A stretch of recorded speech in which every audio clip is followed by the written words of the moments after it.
Up next, Team 8 will host a panel of CISOs that will discuss and consider the evolving role of the CISO during COVID-19. Has the focus of the role changed? With cybersecurity becoming ever more critical, what does it mean for the CISO? Has the role become more business critical? How can CISOs best prod their board to develop the necessary cyber resilience? How can the CISO best lead their teams through crisis? Moderated by Nadav Zafrir, managing partner of Team 8 and panelists. Get ready now. David Cowart, Group Chief Information Security Officer at Chubb. Shinichi Yokohama, CISO, Entity Corporation. Elie AbenMoha, Chief IT Security Officer of Publicis Groupe.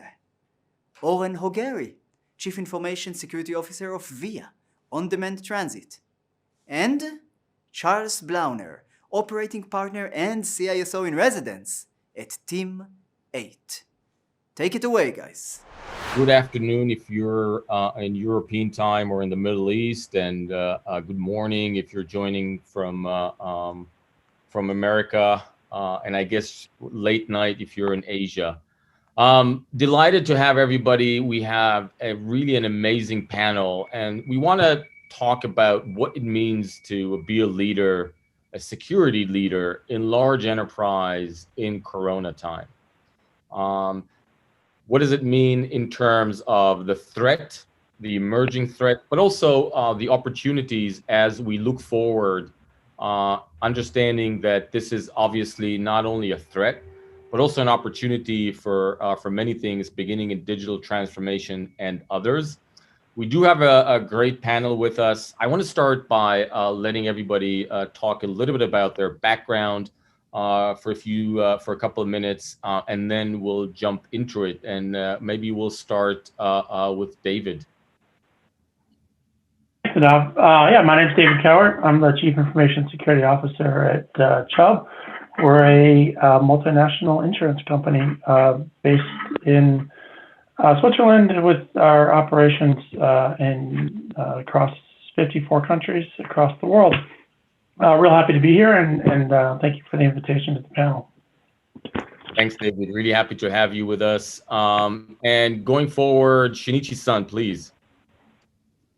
Hello, everybody. My name is Shinichi. I am a Global Chief Information Security Officer of NTT. I've been the CISO role for about 2 years only. Before that, I was a business consultant in McKinsey for almost 2 decades. I actually started my career as a government officer in Japan. The NTT is a Japan-origin but globalizing ICT service company with roughly $100 billion revenue and 300,000 employees, quite global. And I'm responsible for the security of this organization. Thank you for today's opportunity. Elie, yeah, I give you the microphone. Thanks. Elie AbenMoha. I work for Publicis Group, French-based global advertising and digital transformation services company. My background is all my career with Publicis for almost 20 years now. I would say 90% of that in the IT infrastructure specialty, and a relatively recent convert into the security field, and now heading the global security office there.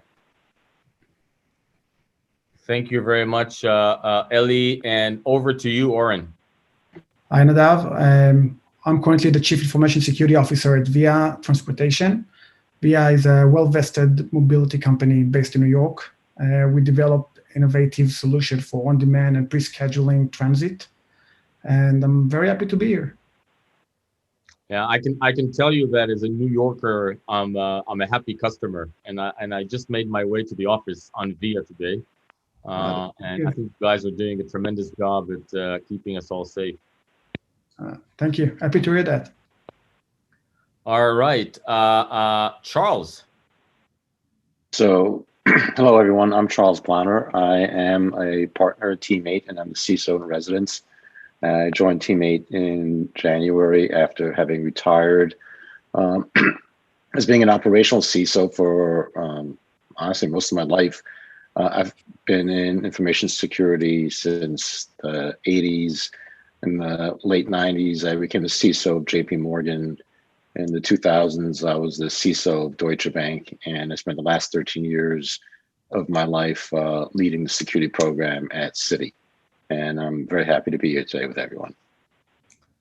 Thank you, Charles. I'll just say a couple of words about my background. I started on the dark side of cyber. I worked for the Israeli military for 25 years, serving in the IDF in technology and intelligence. And my last position, I was privileged to be the head of 8200.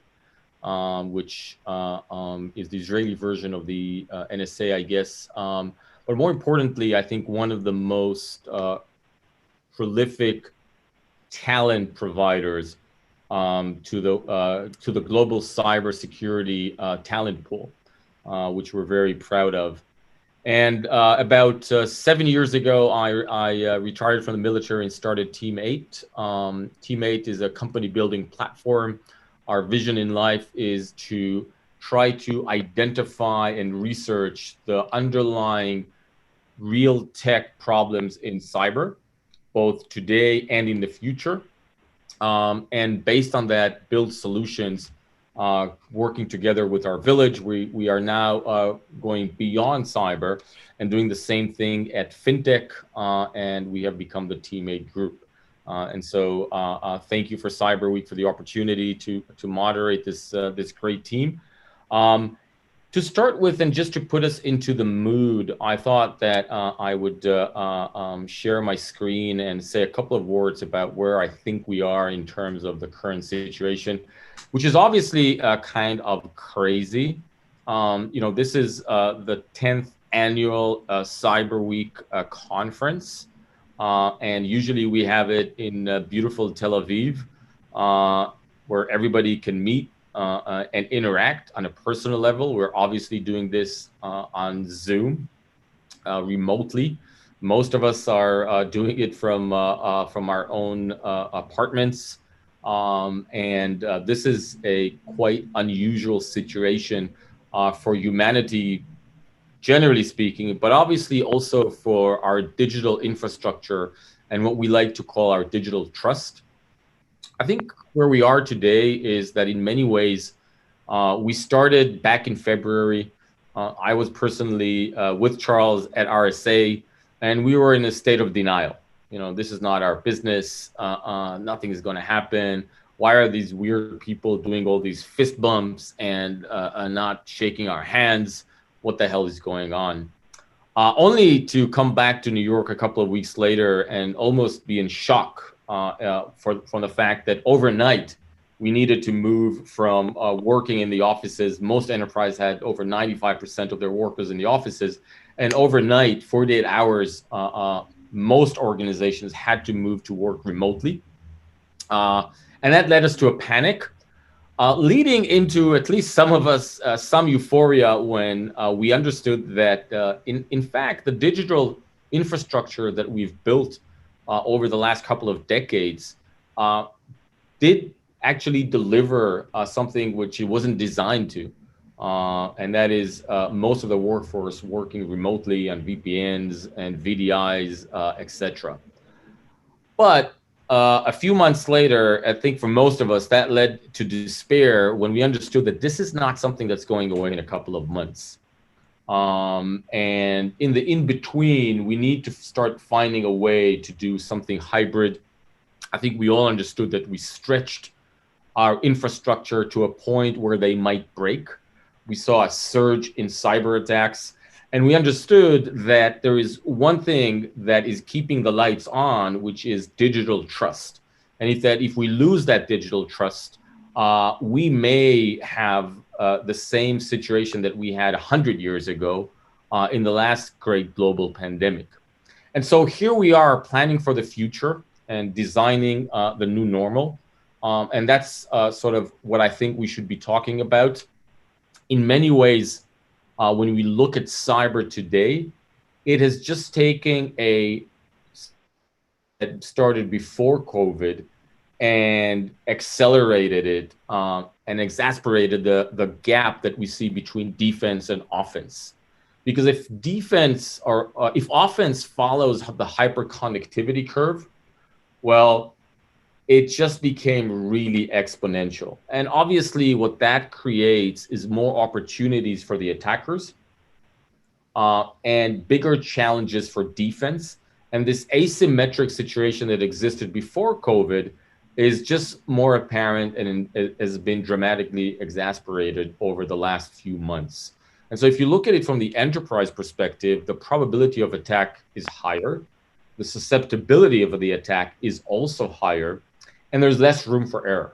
Because as I said before, you are already at plan B. If something happens to your digital infrastructure / confidence in your infrastructure or trust, the lights may literally go out. And so when we think about security, we believe we need to think a bit of it in the future, not just as a security piece, but also we need to keep in mind the productivity piece and the enablement piece. So I think for the CISOs as leaders, your job has transformed in a couple of ways. I think that one thing that has changed is that your job went from really important to critical. That's the good news. The better news is that I think your job just went from keeping the bad guys out to being a part of the team that thinks about how do you create the new normal for your organization? How do you become an enabler for your organizations, which I think is going to be fascinating and change what it means to be a CISO. And with that, I want to start with one question, and David, maybe start with you, and then let the rest chime in. So my first question is, did Chubb create a COVID crisis management team as a leadership group? And secondly, were you a part of that team? So yes and yes. And actually, let me kind of first for the COVID crisis management, that there were teams, and I really like the way you kind of laid out the phases of COVID from this isn't going to happen to oh dear, and then into the subsequent phases.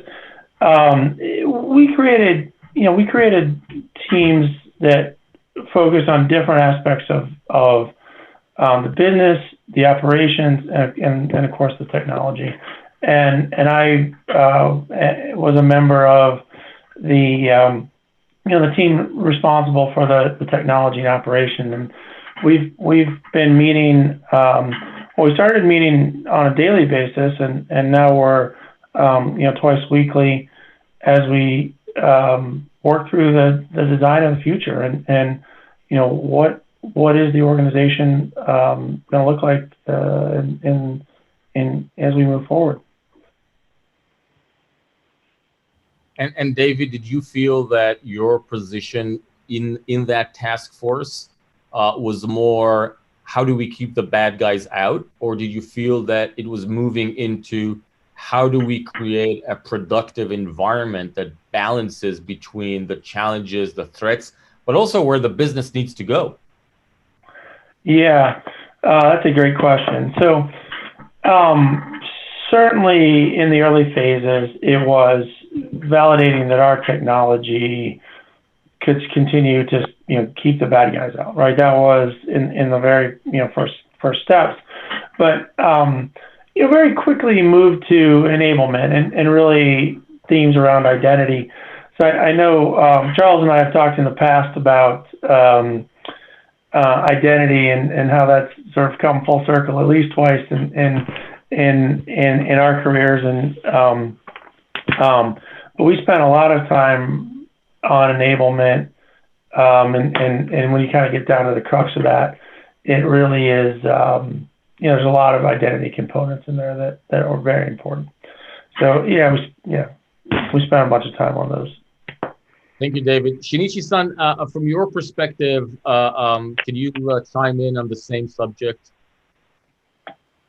So, honestly speaking, I don't think we formally created a COVID-19 task force or committee among the executives. However, naturally, since the COVID-19 had such a significant impact to all aspects of our business, regular ExCom executive committee naturally transformed itself into a practically speaking COVID-19 committee. And since I am an official member of the executive committee members, yes, I am a member of the task force. And a couple of examples, of my role shifting from the protection to the enablement or trust is that since so many attacks, attack surface increased naturally, whereas our protection defense force productivity became lower because they are also working remote. So how to cope with this inequality? We need to be flexible and agile. And I have to change myself from the kind of guardian of corporate policy to more flexible on adjust makers, even though I have to override existing policies. And that kind of agility is needed. And in doing so, I need to talk with other business executives. And it's a collective decision making that as a company we make that, yes, we have to observe the corporate policies, but we have to hit the right balance between the business and security. So that's just one example. And I have to be a sort of flag carrier of such change as a CISO. Nobody else can do it. Right. Thank you. Elie, do you see similar transition in your role, and do you see a difference in how senior leadership sees your role during this crisis? Definitely aligned to what I heard so far, right? We are really now being seen as enablers to the business. And we are also getting engaged a lot more, right? I would say in our organization, what really changed is the pace at which we are talking to our board members and supporting them and supporting the business. I mean, prior to COVID, I would say we would have to fight to get time on a monthly basis to be able to engage with our key stakeholders. And I think it's the same in a lot of organizations. And similar to what I heard previously, this level of engagement on security and on how security can support the business has moved to a daily engagement, right? So having, I would say, a start of the day call with the CIO, with the head of operation, with the head of HR every single day definitely allowed us to demonstrate how we can deliver value to the business. Right. And do you see that as an opportunity going forward? For sure, because it allows to demonstrate and for the business to realize all the value that I would say teams that are often considered back office really bring to the business. I mean, a few examples. First one is overnight, we started to receive hundreds of questionnaires from our key customers. What are you doing? How are you continuing business operations? Or, sometimes precise question on security, right? Meaning, what are your controls for VPN or remote working? And this is basically something that we had to bring as a new capability. Often when you have these audit or questionnaires, they come once a year, you're used to the pace, you're scaled to manage it, and everything changes overnight, and the business cannot continue to run if you don't address those needs. So immediately, I would say the value that you try to bring by chasing the people, it's being turned upside down. People are chasing you, and when you're helping them, you save the day. So the perception changed completely. That's fascinating, which leads me to Oren, which I think is probably kind of in a different situation because you guys are a mature startup in a growth stage, but also building a new business. What does it look like to build a new business in Corona time? We've been around. We're not that new. We've been from 2012. But we have changed some of our type of deployments. We used to be customer facing, and now we are more of a SaaS. So suddenly we get transportation, as you know, was heavily affected, right? So we suddenly get a lot of responses and requests from different partners. It can get from the idea of like, you can't work anymore. There are new regulations, but up to the point where, look, we need your help. There are new potential businesses at play. So like we can have like emergency meal delivery. We suddenly add a new service of essential workers, for example, right? So suddenly we had a lot of stuff that the security team suddenly have to be enabler for those different services. We can't just stand on the side and say, all right, that's good enough for now. That's just a compliance, like a checklist that you can go through. It's more of like, we have to be part of the team. We have to be. Can you share an example? Yeah, of course. So a service have to be live in like, I don't know, 2 weeks. What do you do then? So like a lot of the team itself has a lot of capabilities in the network and infrastructure. So we chip in and we do also a lot of the network ourselves, hands-on, not just giving guidelines, building the components over there and making sure that they are secure from to begin with. Got it. And Shinichi, I think you wanted to jump in as well. Thank you. I just wanted to share my experience. NTT, although it's a large corporation, is launching a couple of new businesses. And one of them is actually a power business. Wow. We are going into a new space like a utility company. And I was called upon by the CEO of this new co, and he was obviously concerned about the cybersecurity of the utility business, which we don't have expertise within ourselves. Mm-hmm. What we did was to reach out to the external parties to acquire some expertise outsource and externally. And also, more importantly, we learned that in order to be successful in the utility company or utility industry, we have to have a trust from other utility companies. So I just want to mention that not only technologies, but also for a new startup or a new business, and you have to have a trust as an asset. Right. That becomes very important in this era. Yeah, absolutely. Charles, can I turn to you for a second? And you've led mostly financial services organizations security for the few decades, and you've seen ups and downs and major changes. How do you think this one is different? It's an interesting question because in a lot of ways I've been thinking back and over time, and this really isn't the first crisis. This is a crisis, and the scale of this crisis is beyond belief, quite honestly. But in banking, there have been a whole series of crises that sent shockwaves through the system, whether it had to do with Latin American debt or it had to do with the mortgage meltdown in 2008. And they send shockwaves through the global economic system. But nothing like this. And I think part of it is oddly an aspect of coincidental timing. From a technology perspective, there were a number of trends that we talked about for years and years and years, but from a realistic perspective, especially in banking, we're still just on the cusp, all right?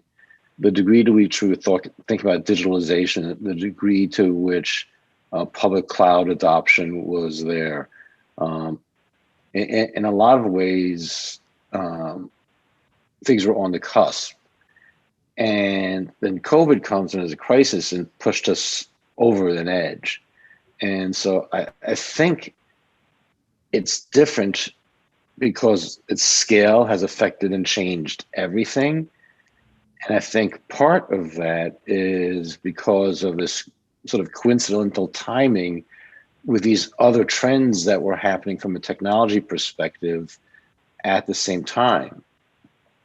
I think the one really interesting thing, and David, this sort of gets back to something you made mention of earlier, is that despite how radically different this is, a lot of it is exactly as it ever was, right? I mean, to CISOs out there, I mean, if you think about the core of your mission as a CISO, and this is my own personal perspective, but it is to understand what your most critical assets are, and irrespective of where they are, to protect them.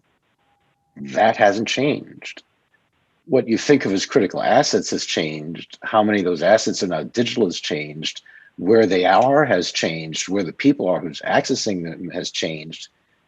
So everything is different, but it's the same. Just like identity, as David mentioned earlier on. 1976 computers were all about mainframes. Identity was the center of the world. RACF was the center of the world. It got created in 1976.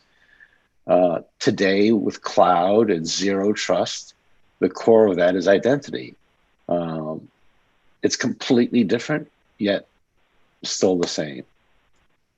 So, changing gears a little bit, going back to you, Shinichi. I mean, when you wake up in the morning, or I know this is late night for you, so the last thought on your mind before you go to sleep, what would you say is the number one critical asset / threat, and the combination of both, which is unique to Corona time, unique to remote access? Since we are the ICT service company, among the different threats, financial crimes or intelligence, espionage, etc., the service disruption, that's the most critical threat for us. I would, day and night, put the highest priority to continuous service, network service, data centers, cloud service, because that's the foundation for our clients' work. Right. The question is whether that does a change in the COVID era or not. I think that primary principle does not change.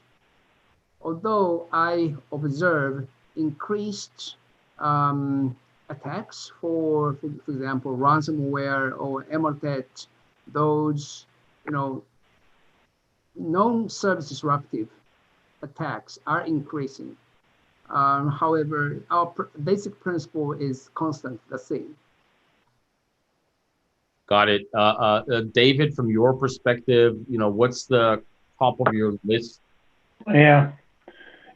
So really great question. So I spent a lot of time thinking about third parties, and I particularly think about third parties in the context of COVID,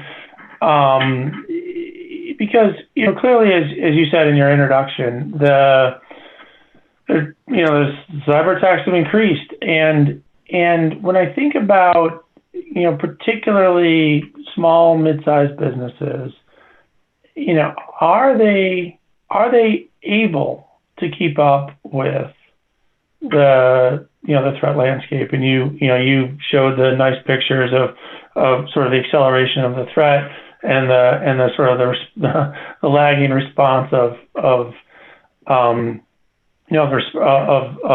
defense capabilities, and so I spent a lot of time thinking about how we secure those, how we really understand where they are, what data they have access to. It's a significant part of my time. And do you think that you have a good, when you think about third-party risks, do you feel like you have the right answers? Do you feel like you have the right technologies, services, capabilities, data collection? Yeah. being able to have, if I think back to sort of the earlier days of cybersecurity, step number one was always sort of establishing a perimeter, right? Really, where can people come in and go out of our network? And we're essentially having to do the same exercise. I think about it in very similar terms, right? Do we have an authoritative list of third parties? Can we sort of differentiate between sort of ordinary course of business, the pencil vendors, the office supply vendors, the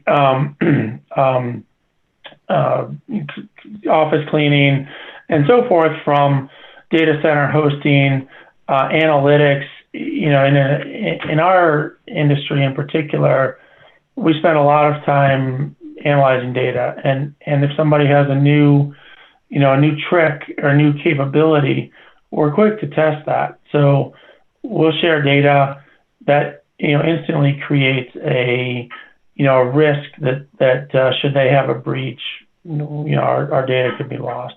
Now, obviously, there's a whole set of controls from data masking and homomorphic encryption to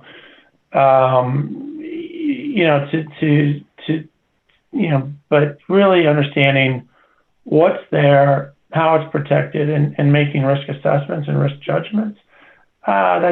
We spent a lot of time on that, and I think COVID and the attacks and the increased attacks associated with COVID have really created a focus for us. Yeah.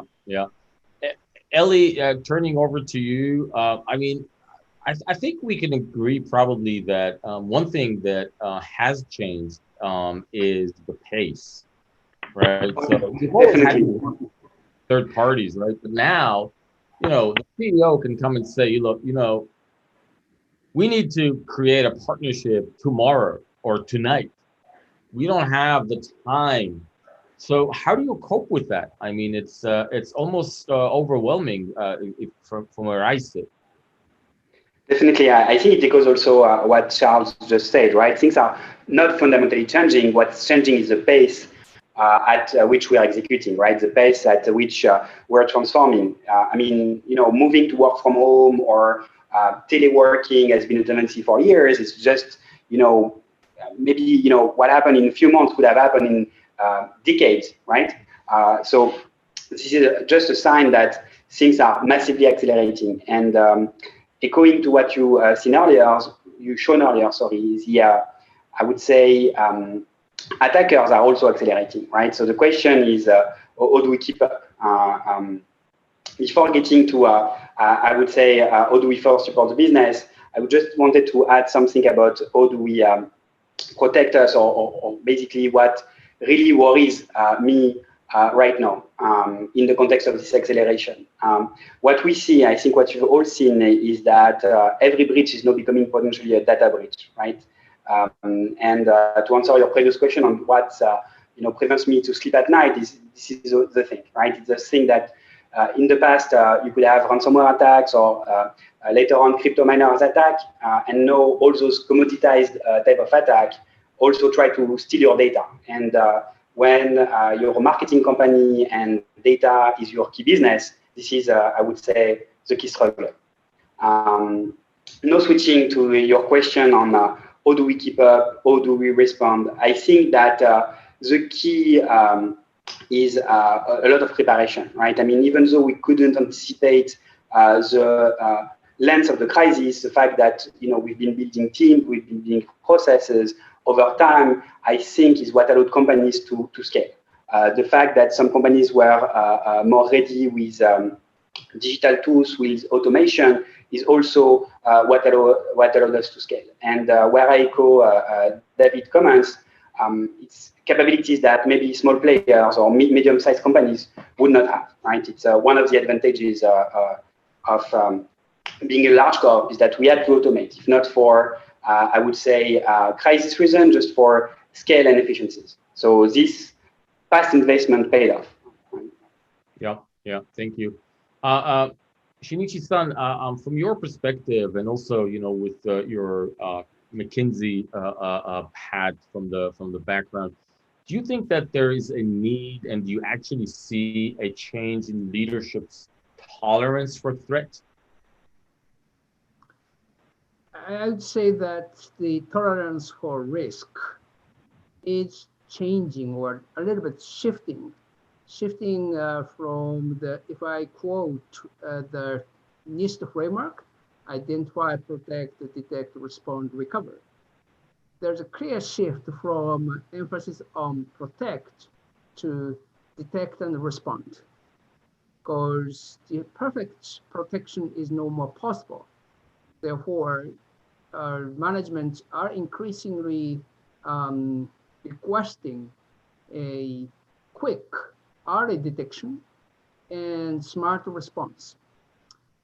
And smart response is more important because even though you have, for example, some data breach, how you respond and even have accountability to your partners or even the public makes you trustable entity.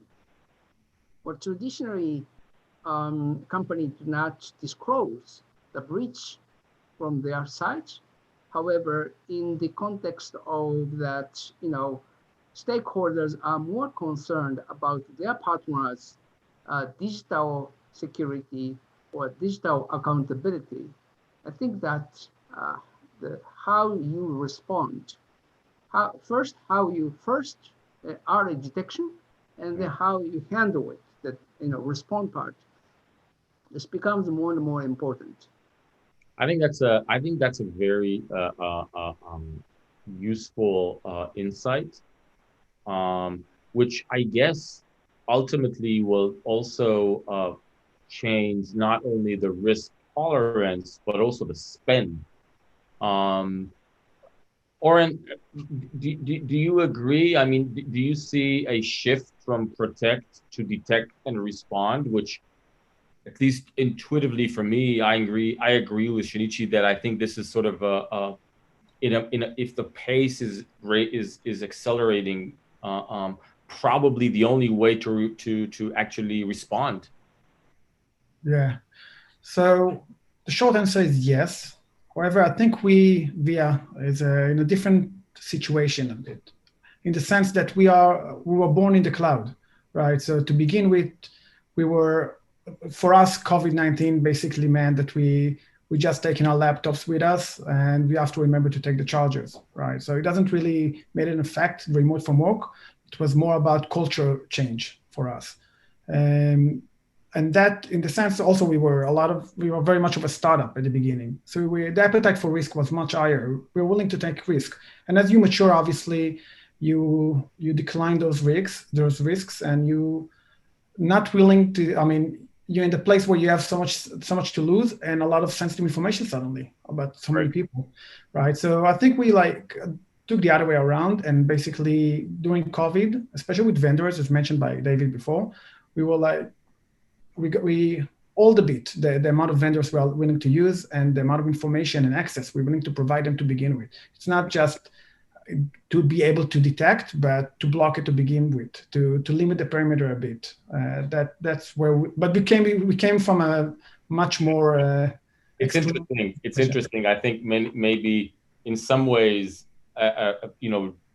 cloud native, digital native company like VIA is moving more towards what you would see in a Chubb or an NTT, and then vice versa, and maybe find yourselves in a similar sort of more hybrid situation where you accept some of the risk, but you have to limit it at some point, which is very, very interesting. But you said something else, Oren, which I sort of caught on to.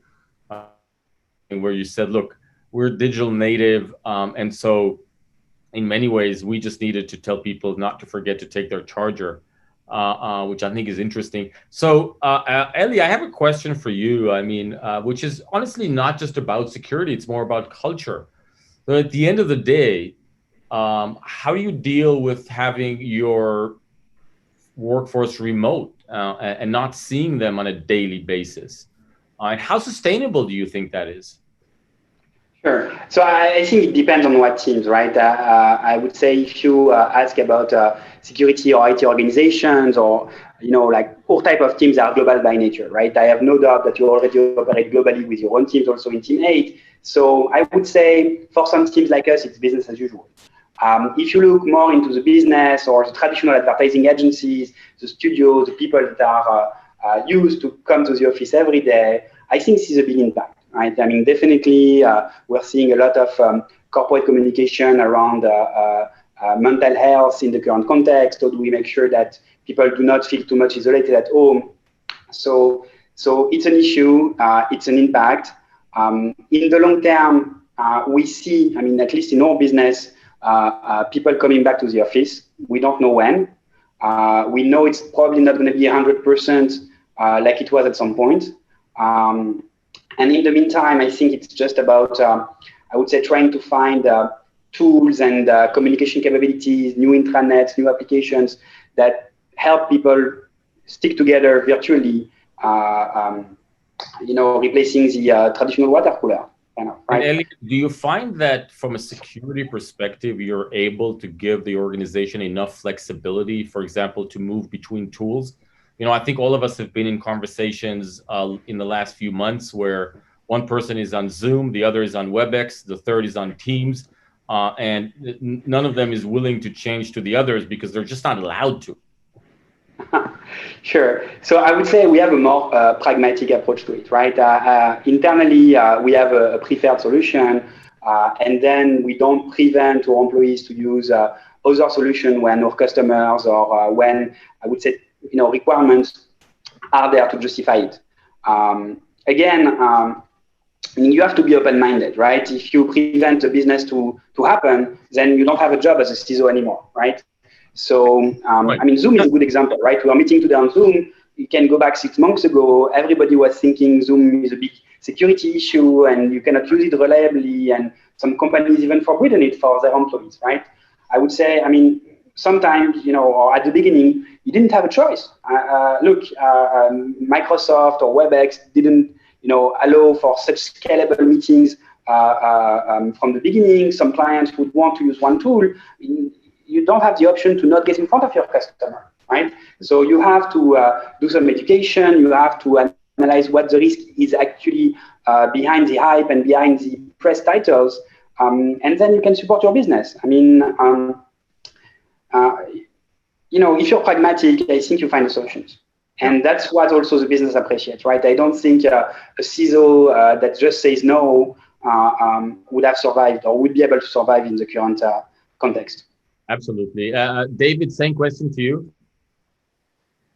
I think just to pick up on one of the things that Elie said, certainly we don't foresee a permanent work from home, kind of workforce. And so, in fact, I think we have stated that we are not a work from home company. And therefore, we certainly expect to, bring the technology, bring the people and the sort of associated technology and processes and back into the office. Certainly, the work from home, or the need for security as an enabler has been in place for some years now, and it certainly has accelerated. I cannot say no. And in fact, what we have to do is list out, here are the risks. Here's how we're mitigating them. What do we look at, from a residual perspective? And that's really, I think, CISO of the future, really has to be risk quantification, risk insight. David, a specific question about remote. Shinichi spoke about response, right? What about your security operations center? Are they working remotely as well? And do you find that they can actually get their job done when they're working remotely? So great question. So yes, I mean, I think, you know, in our, we have to put our people, you know, first, and certainly our security operations center sits in Mexico, and they certainly had a very difficult time with the epidemic, and you know, we felt it very important that they move to work from home just from a personal safety perspective. But that team, you know, has historically worked in very sort of close quarters, and communicated very sort of freely and openly. So we tried to replicate much of that, you know, with the virtual technology. They have open bridge, you know, throughout the day. There's more of that sort of communication and open channel communication and coordination. We have a daily stand-up with them. They were doing a daily in-person stand-up. We've moved that to virtual. That you know, sort of fills some of the gaps. But that's a great question, and certainly we're very much looking forward to being able to return to office for that group. I'd actually like to interject with a follow-up question, because there's one aspect of the workforce challenge that is your existing workforce that knows your policies, that knows your process, that's already been indoctrinated into your culture. But this has now become a long-term event. You've had staff leave for whatever reason. Yeah. You've hired new staff. How is staff onboarding been a challenge versus just dealing with your day-to-day existing staff? Yeah, so I'll probably tackle that question in sort of two categories. One, what I'll call sort of non-technology, non-security staff, right? So the processes for onboarding them from the very beginning, or for many years now, we've had cybersecurity awareness courses that are required as part of staff onboarding, and those are all, you know, web-based learning to begin with a test at the end, and so that process works the same. Technically, getting their systems and getting online, our HR teams are sending, you know, FedExing computers out to people. They're calling the help desk to set up their first-time access. So that works pretty well. Certainly on the technology, and really specifically in the security team, getting people indoctrinated into our work processes is been a challenge, and particularly one thing, we have gone through the campus hiring season, which typically is, you know, through the summer, right? And I absolutely am concerned about our early career hires into our organization, making sure that they are getting, you know, our culture at a, you know, broad view, but specifically, you know, are learning the tricks and techniques and working cadence that we had, and certainly that's an area of focus, and we're very anxious to get get that group back into the office. Yeah, Oren, would you like to you know, on the workforce question, same question to you. I think Charles has put a very important point. You know, it's one thing to actually do the same thing with the same people. It's a totally different thing to do new things with new people. Correct. That's definitely correct. We actually had a couple of people who joined the team in the last few months, and basically never really met anyone personally from the team, besides maybe once or twice in some social gathering. Made sure they're going to be according to the rules, of course, and that's not simple, right? You're missing the real sense of your teammates. It's like you need to understand not only about the professional perspectives of it, but also the personal, where it stays. This is also true. We are in a very weird situation, and people grasp it in different ways. Not all people are meant to work from home. It's not in their DNA, and others love it, right? So you need to find a way to balance between those people, understand, and you find yourself struggling and work many hours on just touch base with each and every one of the people in your team, and in order to have a real sense of where they are. Yeah. Shinichi-san, any sort of best practices that you have sort of acquired in the last few months? Best practice. I don't think that this is the best practice, and this is not about the onboarding process, etc. But I said one of the mission of security in NTT being what I say the reason of choice. This means that we want the security or the clients or other partners, stakeholders say that we choose NTT because of security. That's what I mean by reason of choice. Is that a novel thing, or has that been like that for a while?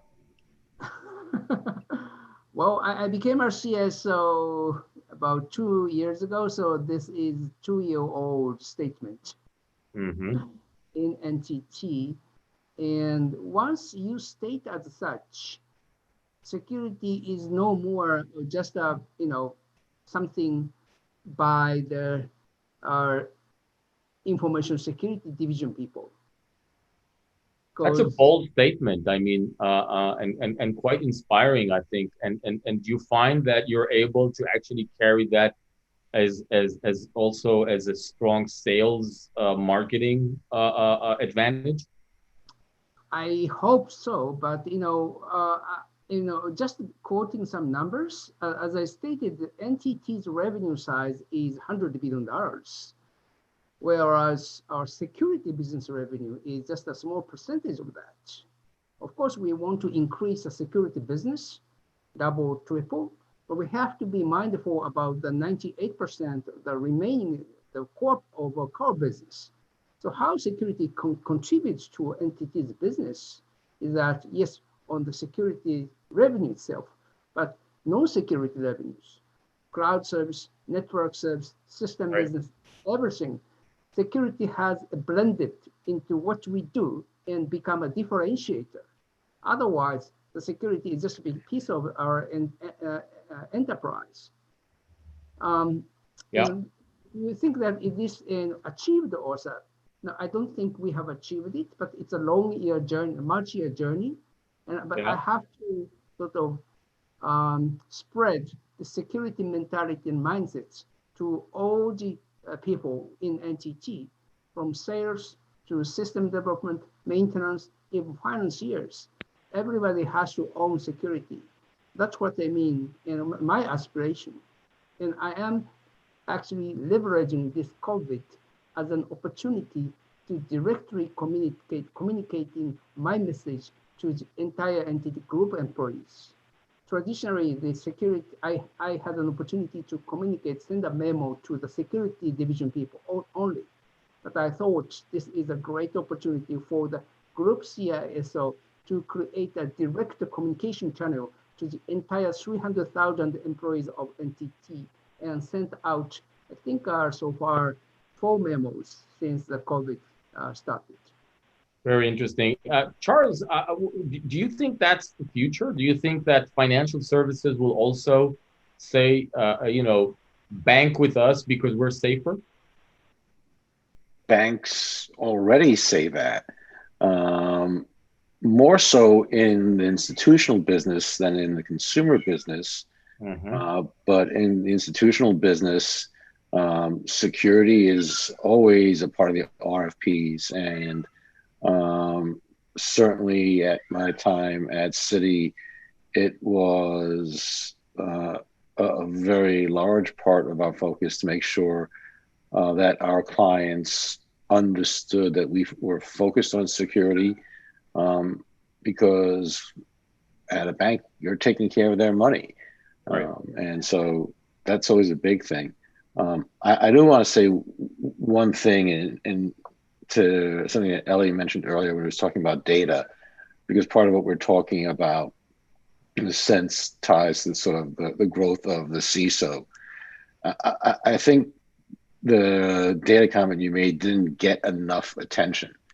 The reality is, as we do more digital transformation, as companies start to realize that they are fundamentally tech companies, the role of the CISO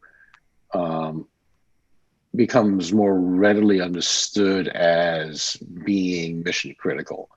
And so while GDPR may scare the hell out of a lot of folks when you talk about data in one sense, as data becomes the center of our corporate universes, that's a huge opportunity for CISOs. Mm-hmm. Elie, do you think that for a company that is obviously focused on something very specific to the business, do you think that data privacy and security can become an enabler for you guys to compete better? I mean, for sure, right? Especially in our industry, right? On digital marketing, it's about how much data we have and how well we secure it. I totally agree that security is no competitive advantage, right? It's something that everybody expects, and the level of security that you can provide to your customers is more and more what allows you to win an RFP versus some competitors, because that's what the customer are looking at. I think it's also back to one of the things you say as an opening comment, right? Digital trust.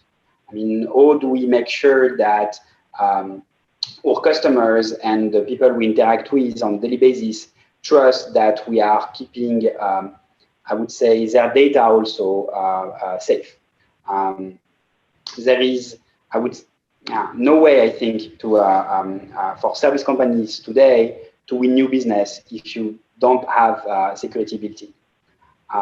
I would say the other thing that is changing is that beyond being a commodity, security now becomes billable, right? So when you're a service company, in the past, you had to absorb security cost as an overhead. It's changing. I mean, customers and people now understand the value that you bring with security. And the same way, web design companies or web developers started to build for designer or UI graphist, maybe 10 years or 15 years ago when UX became a thing. Now, customers will also expect and understand that, every project, every service you sell to them has a security cost built into it. So not just an opportunity to maintain or build trust, but also a growth opportunity for all companies. Yeah, thank you. Well, folks, we are almost at the top of the hour. So before we adjourn, just curious from an enterprise, but also from a personal perspective, do you want to, and do you believe that in 2 years, we will be back to where we came from before COVID? That is, most of the people commuting into an office and working in a different physical environment. Do you think that's a positive outcome? Do you want it? And what do you believe will happen? Shinichi, I'll start with you. Thank you. I am today spending whole, my working hours at home, and our company's rule or guideline is roughly 20%, 30% only working office and 78% at home. But I'm keeping it only 5% working at office. In 2 years, I think that everybody, not everybody maybe, but most of them are working from home. That world has changed, and we want to keep it. Thank you. David, what do you think? I don't think I agree with Shinichi-san. In 2 years from now, I think we will largely be back in the office. With some exceptions or some differences and maybe a little bit increased tolerance for work from home in certain conditions. But on the whole, I believe we'll be back in the office. Oren, you're in the business of moving people from one place to the other. What do you think? Yeah, so I think it's hard to predict, but if I could guess, it's gonna be depends on the industry you're working in. So I believe that the IT companies will be much more willing to accept work from home, even permanently, not only a balance between like 30%, 60, 40% or something like that. There's some people going to work permanently from home, especially because you can increase the type of people you can hire globally, internationally. But there are going to be some industries that not gonna be so happy to move entirely to work from home. I think it's going to be a blend, right? Definitely different companies, different culture, different jobs will drive where the people will be. I think there is also a generational impact, right? So I think we're privileged, right? I can see all of us are in kind of a home office and it's easy to work. I would say I go back, 20 years ago when I started my career and, you live in smaller apartments or in, co-locations and it's not a place you could work. So I think it's going to be a blend, right? Driven by company culture, driven by people aspiration. I definitely see that we'll have more and more new shared office space. The next WeWork iteration. I mean, you guys probably heard about it, right? Or restaurants turn into work areas during COVID scenarios. So I believe it will continue to change, and we'll have a big mix of everything, and we'll have to adjust. Thank you. And finally, Charles. I think it's going to vary a lot from industry to industry. There are some areas where there are just more natural synergies around human interaction than others. But I don't believe that we're ever going to go back to exactly the way it was. There will be a new normal. The truly interesting part of the journey is that what that looks like is going to be unique for every company. Yeah. And so I look forward to see what it looks like. So beyond thanking everyone, I truly hope that summer of 2021, we will be able to gather physically in Tel Aviv and see each other and talk physically rather than virtually.